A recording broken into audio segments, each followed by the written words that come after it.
Here we are today, YouTube. What we have here is a little bit something different today.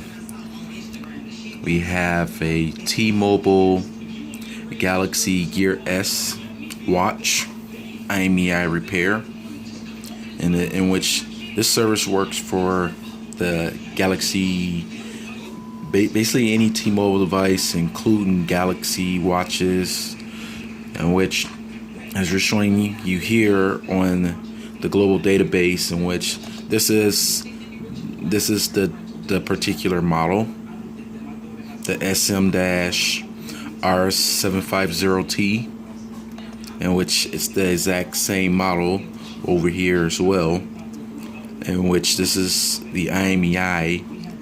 As we're jumping over to the Imei check status, in which you can also jump back and forth to see that this Imei is still the same.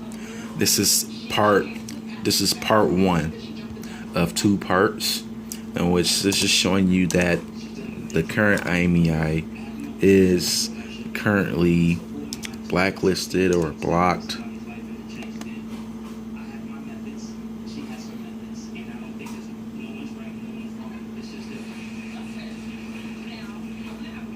As you can see, the device has been blocked, in which this is part one. Tune in to part two, Galaxy Gear S watch Imei repair. Thank you for watching. Tune in and subscribe.